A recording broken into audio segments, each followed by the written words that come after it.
जय गुरु जी। संगत जी गुरु जी की कृपा, गुरु जी के आशीर्वाद से आज का जो सत्संग हम आपके साथ शेयर कर रहे हैं अंजलि गुप्ता आंटी का है। ये बहुत प्यारा और ब्लेसिंगफुल सत्संग है। तो मेरी विनती है आप सभी गुरु परिवार से कि आप सत्संग को अंत तक सुने, ध्यान से सुने, पूरा सुने। सत्संग का मतलब होता है सत्य का संग, और सत्संग की प्राप्ति साथ संगत जी जब ही होती है जब गुरु कृपा होती है। तो हम सभी बड़े भाग्यशाली हैं कि हम पे गुरु कृपा हुई और हमें सत्संग सुनने का और शेयर करने का सौभाग्य प्राप्त हुआ। तो प्लीज़ साथ संगत जी बिना स्किप किए आप सत्संग को अंत तक सुनिएगा, ध्यान से सुनिएगा, पूरा सुनिएगा।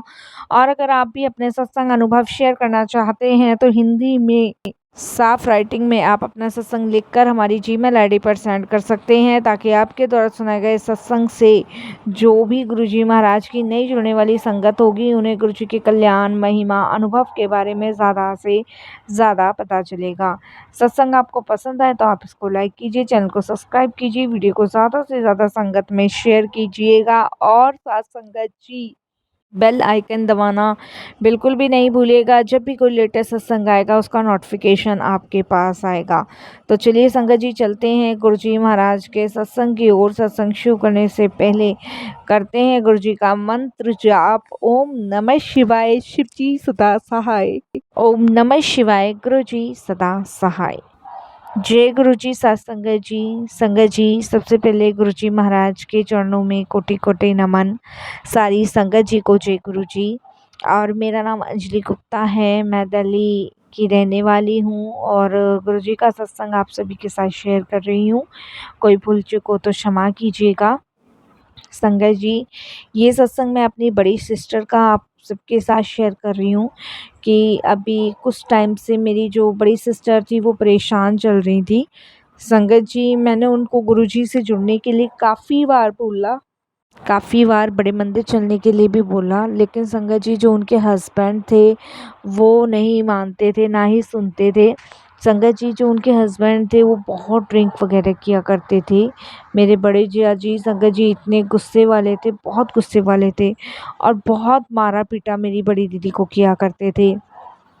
कितनी बार मैं मेरे हस्बैंड दोनों गए हैं उनको समझाने के लिए, बट संगत जी वो तो इतने गुस्से वाले थे कि उन्होंने संगत जी हमें तक मना कर दिया था घर में आने के लिए। मेरी दीदी किसी को नहीं बुलाती थी, ना वो मायके जाती थी और ना ही संगत जी किसी के घर, ना हमारे घर आती थी, कहीं नहीं जाती थी। क्योंकि संगत जी जीजा जी जो थे ना वो इतने मतलब गुस्से वाले थे कि उन्हें जरा जैसी बातों पे गुस्सा हो जाता था। और दोनों बच्चे संगत जी इस कदर डर के रहते थे कि मतलब जहाँ जीजा जी आए वहाँ आवाज़ तक नहीं निकलनी होती थी।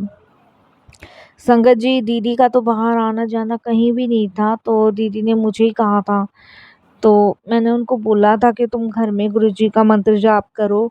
एक बार तो संगत जी मैंने दीदी के लिए गुरुजी का स्वरूप भी भेजा था, लेकिन जीजा जी ने उसे तोड़ दिया। संगत जी बहुत परेशान थे, मतलब दीदी और बच्चे। मैंने गुरुजी से अरदास भी लगाई थी कि गुरुजी आप इन्हें बदलो और दीदी के घर में जो भी कुछ चल रहा है ना उसको सही कर दो गुरुजी। पर संगत जी वो कहते हैं ना कि जो आपके कर्म होते हैं उसे तो भोगना ही पड़ता है। संगत जी अभी बीच में मेरी दीदी जो है ना बहुत ज़्यादा परेशान थी, क्योंकि एक तो वो सीढ़ियों से गिर गई और संगत जी उनकी पीछे बैक साइड में फ्रैक्चर आया और डॉक्टर्स ने संगत जी ऑपरेशन के लिए बोला था कि ऑपरेशन करना पड़ेगा, क्योंकि जो इनकी रीढ़ की हड्डी है ना वो टूट गई है और इसमें ना दो वो डलेंगे, स्टंट डलेंगे, जिससे कि ये मतलब परेशानी तो होगी लेकिन ये ठीक हो जाएंगी। तो संगत जी दीदी का ऑपरेशन हुआ और हम हॉस्पिटल देखने गए, तो जिया जी ने जब भी उन्हें बहुत डांटा। उस समय मैंने गुरुजी से ही कहा कि गुरुजी प्लीज़ आप हेल्प कीजिए, सब आप पे छोड़ा हुआ है। संगत जी पर वो ऑपरेशन होने के बाद ना तो दीदी से बैठा जाता था ना उठा जाता था, क्योंकि संगत जी जो पेच डले हुए थे ना उसकी वजह से वो करवट भी नहीं ले सकती थी, ना इधर ना उधर, सीधे ही लेटी रहती थी। संगत जी खैर परेशानी तो बहुत उठाई दीदी ने। और उस टाइम पे संगत जी एक चीज़ मैं कहना चाहूँगी कि गुरुजी ने बहुत परीक्षा मेरी सिस्टर की ली। और जीजा जी तो संगत जी जो था वो तो था ही लाइफ में, वो कभी बदलने वाले नहीं थे और वो आज तक नहीं बदले, आज तक नहीं बदले संगत जी। संगत जी मेरी दीदी बहुत नरक भोग रही थी, ये लगा लो संगत जी। 14 साल का बेटा है मेरी दीदी का और अभी तक वो पिटती हैं। लेकिन अब वो मुझे यही कहती हैं कि इस पिटाई का मुझ पे कोई असर नहीं होता, क्योंकि मैंने गुरुजी को अपने से जोड़ लिया है। संगत जी मेरी दीदी ने गुरुजी का स्वरूप रख रखा है छुपा के, और मंत्र जाप करती हैं और गुरुजी को याद करती हैं। और संगत जी गुरुजी उनको इतनी शक्ति दे रहे हैं, इतनी हिम्मत दे रहे हैं सारी चीज़ें बर्दाश्त करने की, मेरी दीदी को पता है। और मुझे भी पता है संगत जी कि अभी गुरुजी परीक्षा ले रहे हैं मेरी दीदी की, लेकिन मुझे पूरा यकीन है कि गुरुजी चीज़ें बदलेंगे, कभी ना कभी तो जीजा जी बदलेंगे, और नहीं बदलेंगे तो संगत जी दीदी को ये सब झेलने की हिम्मत ताकत गुरुजी दे रहे हैं। क्योंकि संगत जी कहते हैं ना कि आप खुद नहीं करते, आपके कर्मों से ये सब लिखा होता है।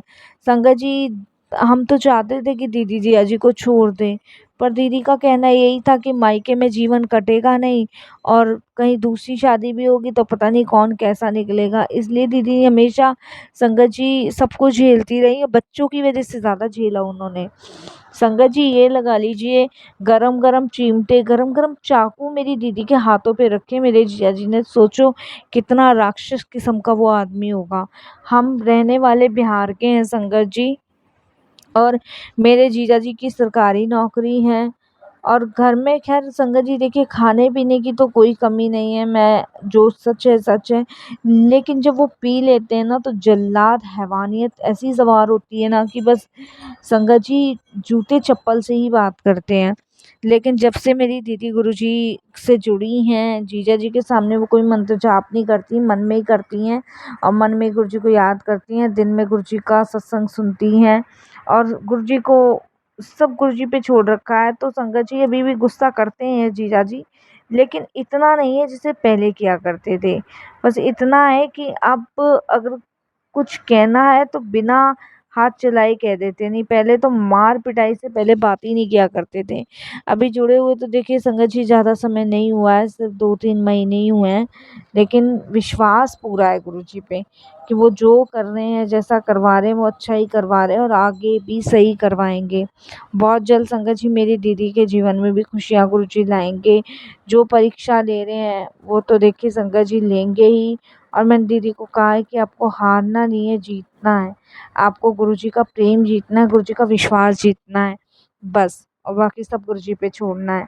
तो संगत जी बाकी अब दीदी का ऑपरेशन, जब से दीदी गुरुजी का जल प्रसाद लंगर प्रसाद ले रही हैं तब से आराम है, क्योंकि मेरे जो हस्बैंड है वो फटाफट से संगत जी सुबह ही जाके जीजा जी के जाने के बाद दे आते हैं दीदी को लंगर प्रसाद चाय प्रसाद, और वही मेरी दीदी ग्रहण कर रही हैं, और उससे बहुत आराम है। आगे सब गुरुजी पे छोड़ा है, विश्वास है गुरुजी ने अभी नाव पार लगाई है, आगे भी लगाएंगे। ऐसे ही गुरुजी मेरी दीदी के साथ रहना, उनका कल्याण करना, उनको ब्लेस करना, उनके घर परिवार को ठीक करो, क्योंकि उन्होंने बहुत दुख देखा है। बस यही अरदास गुरुजी महाराज से है, और गुरुजी उनके दोनों बच्चों को ब्लेस करना, क्योंकि वो बेचारे बहुत डरे और सहमे रहते हैं। कहते हैं ना संगत जी कि गुरुजी बहुत जल्द सुनते हैं। वैसे तो उन्हें बताने की ज़रूरत नहीं है, उन्हें सब कुछ पता है, लेकिन फिर भी मन नहीं मानता है, मन कहता है कि नहीं, अपने मन की बात गुरुजी को करो। तो अभी दीदी करती हैं, और अक्सर दीदी मुझे बताती हैं कि उन्हें बहुत शांति सुकून है। संगत जी मम्मी पापा के जाने के बाद दीदी ने ही मुझे सँभाला है, भैया भाभी कोई नहीं पूछता। हम दोनों बहन जहांगीरपुरी में ही रहती हैं। मेरा घर उनके घर से सिर्फ 15 मिनट की दूरी पे ही है। तो संगत जी बस मैं यही कहूँगी कि गुरुजी जब तक आपने ये लंगर प्रसाद चाय प्रसाद की सेवा दी हम वो करेंगे। बाकी आप उनको भी परिवार के साथ बड़े मंदिर बुलाओ, और मुझे विश्वास है गुरुजी आप सब कुछ कर सकते हो, और बहुत जल्द अपने दर्शन के लिए दीदी जिया जी और बच्चों को बुलाओगे। और संगत जी क्योंकि संगत जी हम दोनों ही बहनें दिल्ली में हैं, क्योंकि हम दोनों बहनें दिल्ली में ही हमारी शादी हुई थी और यहीं रहती हैं, बिहार के हैं हम। बाकी अभी गुरुजी से जुड़े हैं तो सब गुरुजी पे छोड़ते हैं। ओम नमः शिवाय, शिव जी सदा सहाय। ओम नमः शिवाय। गुरु जी सदा सहाय। जय गुरु जी महाराज।